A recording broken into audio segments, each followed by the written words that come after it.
Rain lashed against the window of my office, mirroring the storm brewing in my gut.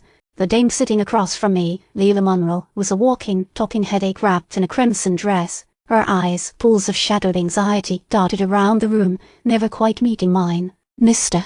Harding," she began, her voice a husky tremor, "my husband, he's gone missing." I leaned back in my creaky chair, the scent of cheap whiskey and stale smoke clinging to the air. "Missing, huh?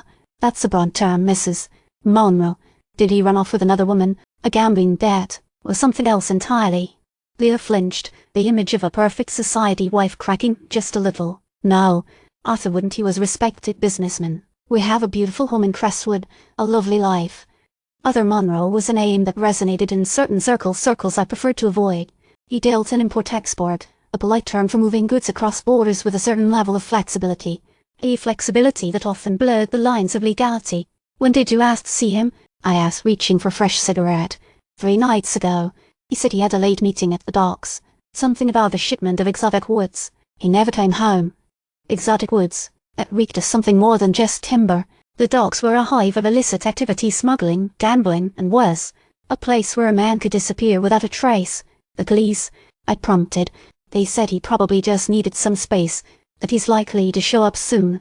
Her voice was tight, strained. "But I know Arthur. Something's wrong." I took a long drag from the cigarette, the smoke stinging my lungs.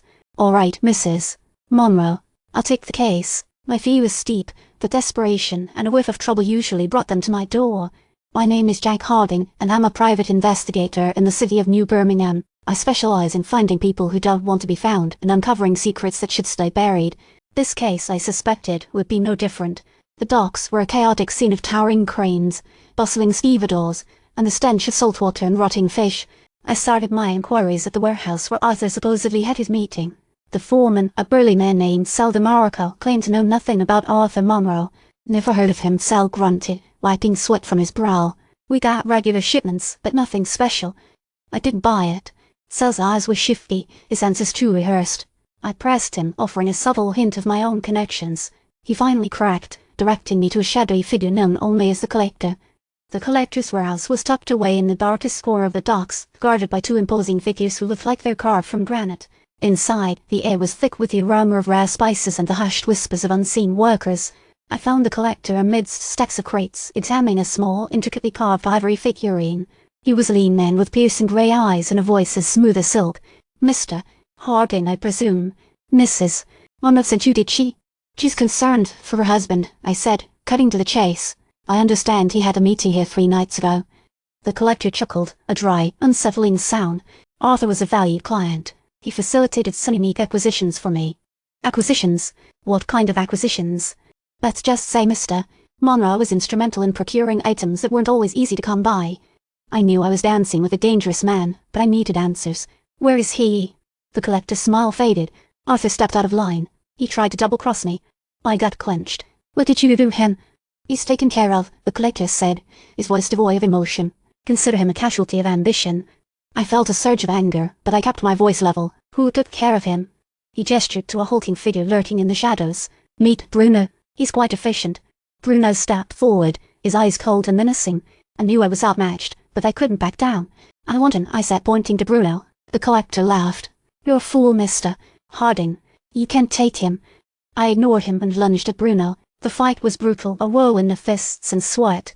I managed to land a few punches, but Bruno was too strong, too skilled. He knocked me to the ground, sharp pain exploding in my ribs. Just as he was about to deliver the final blow, a gunshot rang out.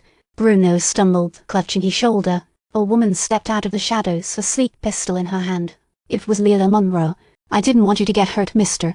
Harding," she said, her voice trembling. "But he had to be stopped." I stared at her, stunned. Lila Monroe, the grieving widow, was a killer. "Why?" I asked, my voice hoarse. "Arthur was involved in something far beyond my understanding," she said, her eyes filled with a mixture of grief and defiance. "He was shipping stolen artifacts, priceless relics, out of the city. When he tried to cut me out of the profits, I knew I had to do something." She handed me a photograph. It was Arthur in a clandestine meeting with a shadowy group of men, a crate of ancient Egyptian statuettes visible in the background. "I knew he was up to something, but I didn't realize it was this big," I said, feeling a profound sense of disillusionment. "I contacted the authorities," Lila said. "They're on their way." The police arrived, sirens blaring, and took Lila into custody. As she was led away, she gave me a sad smile. "Thank you, Mr. Harding," she said. "You did what was right." I watched her go, feeling a strange mix of pity and admiration. I had solved the case, but at what cost? I had uncovered a world of corruption and deceit, a world that I had tried so hard to avoid. Back in my office, the rain had stopped, and a sliver of moonlight illuminated the room. I poured myself a glass of whiskey, the taste bitter on my tongue. The case of Arthur Monroe was closed, but I knew that the darkness that he had embraced would linger, a constant reminder of the shadows that haunted the city of New Birmingham. A new photograph lay on my desk, slipped there unseen by the authorities. It was a picture of Lila Monroe, but something was wrong.